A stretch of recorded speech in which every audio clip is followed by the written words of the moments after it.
नमस्कार। जय श्री राम। जय बजरंगबली जी। 15 ध्यान देने योग्य जरूरी बातें। वास्तु में कई ऐसी छोटी छोटी बातें बताई गई हैं जिन्हें अपनाकर आप अपने जीवन में सकारात्मक बदलाव ला सकते हैं। यह वास्तु टिप्स घर से नकारात्मक ऊर्जा दूर करते हैं। कई बार जीवन में ऐसी मुश्किलें आ जाती हैं जिससे बाहर निकलना नामुमकिन लगता है। कई बार यह घर में वास्तु दोष की वजह भी होता है। वास्तुशास्त्र में कई ऐसे उपाय बताए गए हैं जिसे अपनाकर जीवन में सुख, समृद्धि और खुशहाली लाई जा सकती है। वास्तु में घर के हर एक कोने और घर में रखी हर एक चीज़ का खास महत्व होता है। कभी कभी गलत स्थान या गलत दिशा में रखी कोई भी चीज़ होती है घर के सदस्यों पर नकारात्मक प्रभाव डालती है। वास्तु में कई ऐसी छोटी छोटी बातें बताई गई हैं जिन्हें अपनाकर आप अपने जीवन में सकारात्मक बदलाव ला सकते हैं। साथ ही साथ हम आपको बताएंगे उन 5 लोगों के बारे में जिन्हें आप कभी भी घर आए, आपके घर अगर आते हैं तो उन्हें खाली हाथ न लौटाएं। धार्मिक स्थलों पर दान करने का महत्व तो बहुत समय से है, लेकिन घर के द्वार पर आए भिक्षु को खाली हाथ लौटाना हानिकारक हो सकता है। शास्त्रों के अनुसार किन 5 लोगों को अगर आप खाली हाथ लौटाएं तो भाग्य दुर्भाग्य में बदल सकता है, ये हम इस वीडियो में जानेंगे। और हाँ, इतना ही नहीं, घर में आने वाली खुशियों में दोष आ जाता है।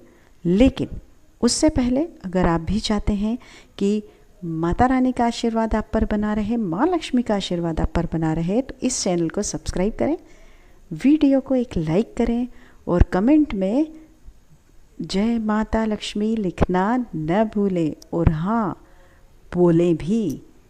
तो आइए पहले जानते हैं उन 5 लोगों के बारे में जिन्हें घर से कभी भी खाली हाथ न लौटाइए। नंबर 1 है किन्नर। ज्योतिष शास्त्र के अनुसार किन्नरों को बुध ग्रह का प्रतीक माना गया है। यही नहीं, उसके साथ किया गया हमारे जीवन पर गहरा प्रभाव पड़ता है। उनके साथ अब अगर आप कोई भी व्यवहार करते हैं तो उसका प्रभाव आपके जीवन पर भी पड़ता है। इसलिए भूल कर भी किन्नरों का अपमान नहीं करना चाहिए। यदि आप उन्हें दान नहीं देना चाहते हैं तो ना दें, लेकिन उन्हें अपशब्द भी न कहें।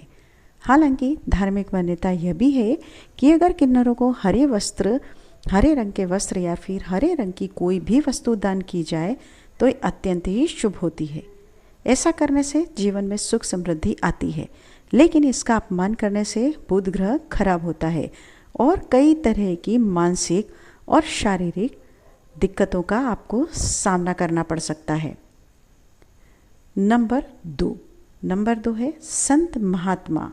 संत महात्मा को ज्योतिष शास्त्र के अनुसार अगर कभी भी आपके दरवाजे पर कोई भी संत महात्मा आए तो उनके साथ हमें हमेशा शालीनता से व्यवहार करना चाहिए। उनसे यदि कुछ ज्ञान प्राप्त करना चाहते हैं तो जरूर प्राप्त करें, या फिर यथाशक्ति जो भी हो सके उन्हें सम्मान स्वरूप दान करें और चरण स्पर्श करके उनका आशीर्वाद प्राप्त करें, बजाय कि उन्हें अपने दरवाजे से आप खाली हाथ लौटाएं। मान्यता है कि अगर किसी के दरवाजे से कोई भी संत महात्मा खाली हाथ जाते हैं तो उनके जीवन में काफ़ी तकलीफ़ों का आपको सामना करना पड़ सकता है। इसलिए संत महात्मा को कभी भी खाली हाथ न लौटाएं, इस बात का विशेष ध्यान दें। नंबर 3 भिखारी।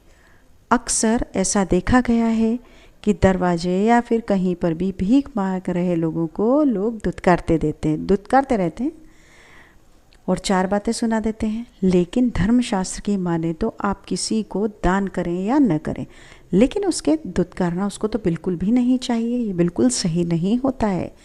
मान्यता है कि ऐसा करने से हमारे जो भी संचित पुण्य हैं वह नष्ट हो जाते हैं। इसलिए धर्मशास्त्र के अनुसार कभी भी अपने दरवाजे से किसी भी मांगने वाले को खाली हाथ न लौटाएं। यथाशक्ति जो भी हो सके दान कर दें। यदि नहीं कर सकते हैं तो कोई बात नहीं, लेकिन उन्हें दुत्कारना कभी भी नहीं चाहिए। नंबर 4, अपाहिज। ज्योतिष शास्त्र में बताया गया कि कुंडली में शनि दोष हो, जीवन में जो भी तकलीफ लगी रहती है, लेकिन कई बार ऐसा भी होता है कि हम जीवन में सब कुछ सही कर रहे होते हैं, लेकिन इसके बावजूद जीवन की जो भी तकलीफ़ें हैं वह कम होने का नाम ही नहीं लेती। तो ध्यान दें, कहीं आप भी अपने दरवाजे से किसी ज़रूरतमंद को खाली हाथ तो नहीं लौटा रहे हैं, या फिर किसी ऐसे व्यक्ति को जो कि ज़रूरतमंद भी हो और दिव्यांग भी हो। तो ध्यान रखें कि कभी भी ऐसा न करें, क्योंकि दिव्यांग जनों को राहु और शनिदेव का प्रतीक माना गया है। यही वजह है कि इन जातकों को कभी भी दरवाजे से खाली हाथ नहीं लौटाना चाहिए। अब है नंबर 5 पर बहन बेटी। विवाह के बाद जब भी बहन या बेटी घर पर आए तो उनका पूरी तरह से ध्यान रखना चाहिए। इन्हीं के भाग्य से आपकी किस्मत भी चमक सकती है। बहन बेटी को खाली हाथ विदा न करें। इसके अलावा अगर आपका कोई भी धार्मिक या आध्यात्मिक गुरु है और वह घर आए तो उनका विधि विधान से सम्मान करें, पैर छूकर उनका आशीर्वाद लें, वस्त्र दक्षिणा देकर उन्हें विदा करें। आइए अब जानते हैं उन वास्तु टिप्स के बारे में। वास्तु में घर के प्रवेश द्वार पर तुलसी का पौधा लगाना बहुत शुभ माना जाता है। तुलसी का पौधा नकारात्मक ऊर्जा को खत्म करता है और घर में जितनी भी सकारात्मक ऊर्जा है उसको बढ़ाता है। इसे पूर्व दिशा में रखना चाहिए, लेकिन आप इसे उत्तर या पूर्व में खिड़की के पास भी रख सकते हैं। नंबर 2, वास्तु के अनुसार घर के मुख्य द्वार पर कभी भी शू स्टैंड या जूते का स्टैंड नहीं रखना चाहिए।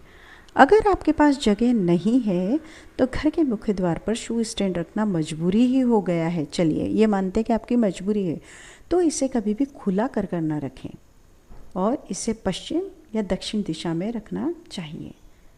नंबर 3, वास्तुशास्त्र के अनुसार अपने घर के मंदिर में देवी देवता पर चढ़ाए गए फूल हार दूसरे दिन हटा देना चाहिए और भगवान को नए फूल अर्पित करना चाहिए। तुलसी, बेलपत्र, पान, कमलगट्टा और अन्य फूल, शास्त्रों में इन्हें जलाभिषेक के बाद उपयोग में लेने का विधान बताया गया है। नंबर 4, वास्तु के अनुसार लगातार नल से अगर पानी टपक रहा हो तो वह अशुभ माना जाता है। इस कारण से घर पर आया हुआ धन कभी भी नहीं टिक पाता। इसलिए अगर घर में नल खराब है तो उसे फौरन ठीक करवा लीजिए। इसके अलावा घर के दरवाजे खोलते या बंद करते समय किसी भी तरह की कोई आवाज़ नहीं आनी चाहिए। वो भी अगर खराब है तो तुरंत ठीक कराइए। नंबर 5, घर के मुख्य दरवाजे के आसपास किसी भी तरह कोई बड़ा पेड़ या खंभा नहीं होना चाहिए। ऐसे होने से घर में आने वाली सकारात्मक ऊर्जा प्रभावित होती है। नंबर 6, भारतीय संस्कृति में स्वास्तिक का विशेष महत्व बताया गया है। वास्तुशास्त्र के अनुसार आपका जो मेन गेट है उसके ऊपर सिंदूर से स्वास्तिक का चिन्ह बनाएं। यह चिन्ह 9 अंगुल लंबा और 9 अंगुल चौड़ा होना चाहिए। ऐसा करने से सौभाग्य और समृद्धि में वृद्धि होती है, साथ ही रोग शोक में कमी आती है। नंबर 7, घर में कभी भी टूटे बर्तन या खाट का प्रयोग नहीं करना चाहिए। टूटे फूटे और बेकार बर्तन घर में जो आपके अगर रखे होते हैं और आप इसमें खाना बनाते हैं या खाना परोसते हैं तो इससे गरीबी ही बढ़ती है और वास्तु दोष भी उत्पन्न होता है। साथ ही टूटी हुई खाट रखने से धन की हानि भी होती है। नंबर 8, घर के सभी प्रकार के वास्तु दोष दूर करने के लिए आप जो आपका मेन गेट है उस पर एक केले का वृक्ष और दूसरी ओर तुलसी का वृक्ष मतलब गमले में लगा दें। ऐसा करने से घर में न सिर्फ वास्तु दोष से मुक्ति मिल जाएगी बल्कि घर में सकारात्मक ऊर्जा का वास होगा और घर के सदस्यों की तरक्की भी होगी। नंबर 9, रसोई घर घर की सुख समृद्धि के लिए बहुत खास माना गया है आपका किचन। अगर किचन गलत स्थान पर है तो अग्नि कोण में बल्ब लगा दें और हर रोज़ ध्यान से सुबह शाम उस बल्ब को जरूर लगाएं। इससे वास्तु दोष दूर होगा, साथ ही साथ घर में सुख समृद्धि का वास भी होगा। नंबर 10, अपने घर के मंदिर में घी का एक दीपक हर रोज जलाएं और शंख की ध्वनि 3 बार सुबह और शाम के समय करने से घर में जितनी भी नकारात्मक ऊर्जा है घर से बाहर निकल जाएगी और ईश्वर का आशीर्वाद भी प्राप्त होगा। तो ये कुछ ऐसी बातें थी जिन्हें आप अगर अपने जीवन में अपनाते हैं और इन बातों का ध्यान रखते हैं तो सुख समृद्धि हमेशा आपके घर में वास करती हैं और नकारात्मक ऊर्जा कभी भी आपके पास आने ही वाली नहीं है। अंत तक आप इस वीडियो में हमारे साथ बने रहे, इसके लिए बहुत बहुत धन्यवाद।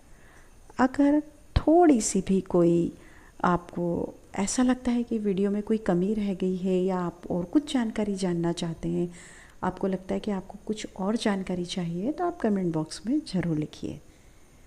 हम अवश्य देने की कोशिश करेंगे ताकि आपका फ़ायदा हो और आपके जीवन में उन्नति हो, समृद्धि हो, सुखी हो। धन्यवाद। जय श्री राम, जय माँ लक्ष्मी।